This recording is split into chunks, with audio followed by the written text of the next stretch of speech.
Through many dangers, toils, and snares, we have already come. It was grace that brought us safe thus far, and great. Welcome here today. Thank you very much for coming and supporting Insite. We have two people who are going to do a welcome now. I'd like to bring up Bob Lovelace and Jack LaPointe. They're from Algonquin First Nation. Algonquin First Nation over by Charlotte Lake. Please recognize that this is still unceded Native territory here and always will be.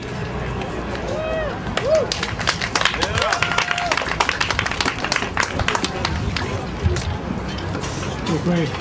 My name is Jack LaPointe, and I'm a member of Ardagh Algonquin First Nations, and I'd like to welcome you to Algonquin territory.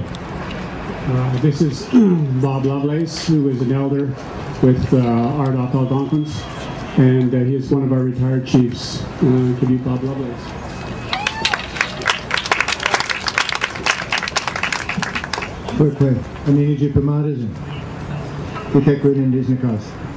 I'd like to open this with a prayer, traditional prayer that, and when we pray in our culture, we look up. We like the Creator to see our face. Miigwech for this beautiful creation, for this beautiful world in which we live, for the new spirits that come into this world. Help us to honor them by making space for them, by giving them a rich culture to live in. Miigwech Kijamanadu. Miigwech Kijamanadu. Thank you for our communities. The women in our communities are the first teachers and the ones that give us first nurturance. Help us to honor them and respect their ways. Miigwech Kijamanadu. Miigwech Kijamanadu. Thank you for our ancestors, the old ones that give us stories and songs and a way of living and a path to follow. Help us to honor these old ones by following their path. They come to us in dreams and visions to guide our way. Miigwech Kijamanadu. Miigwech Kijamanadu. Thank you for our solitudes, our ability to be alone but not lonely, our ability to see clearly, to understand this beautiful world in which we live. Miigwech Kijamanadu. Miigwech Kijamanadu. Thank you for the brother's sun that rose today. It gives us light and warmth and vitality. And for Grandmother Moon, who speaks to us in the ways that we feel, who guides our women, who takes care of us in the night. Miigwech Kijamanadu. And for all the stars above us that keep us imagining and wondering, some of them farming kohoko kujub, and the bridge will walk someday.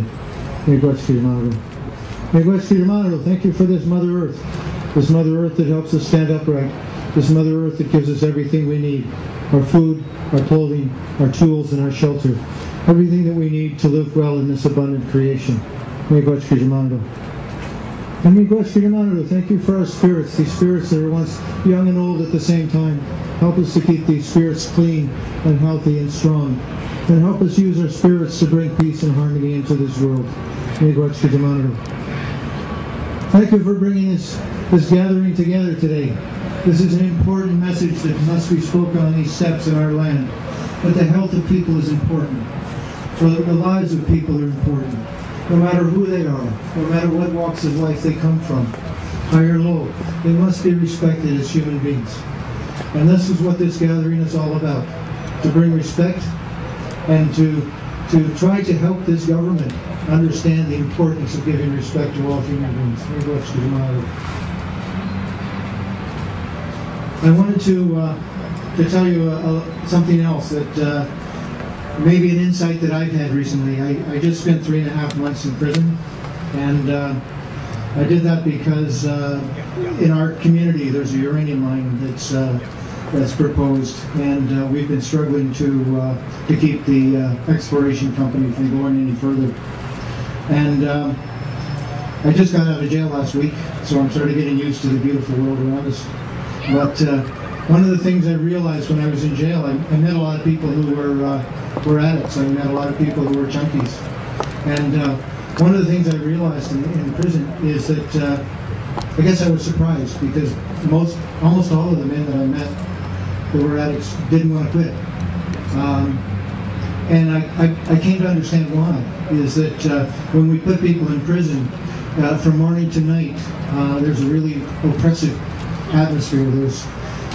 It's not a great place to be. It's a place where everything is controlled and you have no personal control. And not only do you not have any personal control, but you're made to feel low and worthless all the time. And in those conditions, people don't heal well. In fact, if they heal at all, they may heal in a really negative way.